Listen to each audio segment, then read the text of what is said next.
Looking for a movie that'll burrow its way into your brain and perhaps even impact your dreams? Kristoffer Borgli's dream scenario might rock one of the most intriguing core concepts of the year. It's certainly stuck with me since seeing it at the 2023 Toronto International Film Festival and then again at Fantastic Fest for its U.S. premiere. The movie stars Nicolas Cage as Paul Matthews, a college professor who's, well, pretty boring and basic. However, Paul becomes the most interesting person in the world overnight when, out of the blue, he starts appearing in people's dreams.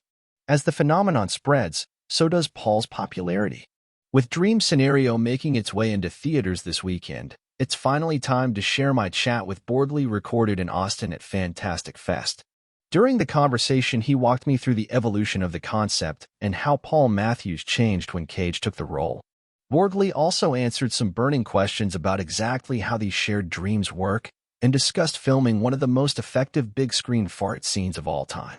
Hear all about that and more in the video interview at the top of this article, where you can read the conversation in transcript form below. Perry Nemiroff. There are a lot of cool concepts baked into your movie.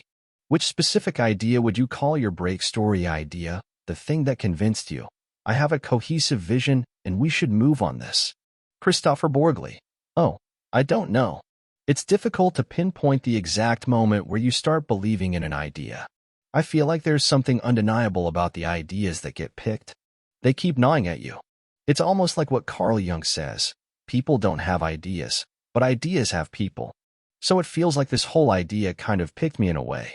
And there's so many different aspects of the early inspiration.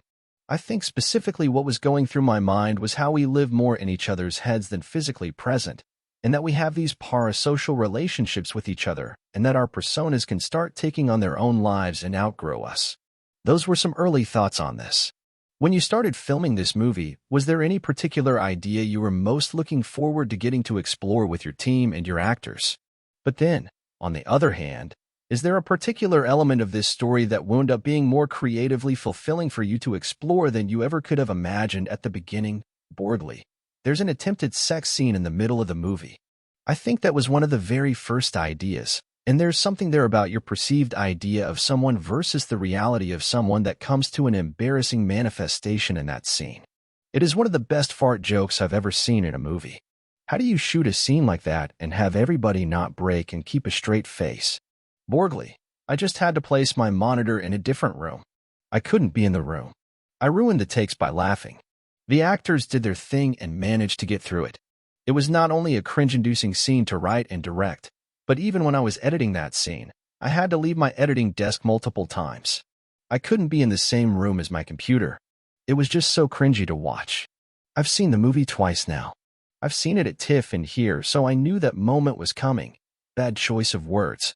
I knew that fart joke was going to happen, but I still cackled uncontrollably in the screening. Borgli. It's an unsubtle, very banal moment that I think has its place in an artistic movie. There's a little history of movies that I remember having memorable fart jokes that kind of feel a little bit out of place. One is 35 Shots of Rum, the Claire Denis movie. There's a really good one in there. And The Master, Paul Thomas Anderson. Nicolas Cage and Dylan Gelula in Dream Scenario Image via A24. You mentioned there was a point when you might have had Adam Sandler play the Nick Cage role in this film. Watching the finished film, that role feels so specific to Nick. So I'm wondering, when you were thinking about having Adam play that character, what did that film look like and how did the idea evolve when Nick took over the role? Borgli. I think that looking back, in retrospect, it's impossible for me to unsee Nick in this part. He just made the character so watchable and interesting. He does so many choices that are kind of mesmerizing and strange in a good way. Not only is he such a good actor, but just the idea of Nicolas Cage in our culture, who has gone through the thing where your persona outgrows the person, and so he added an artistic layer to the movie that is also hugely interesting. And I think he channeled some of his own personal experiences through the character. There's some truth in that.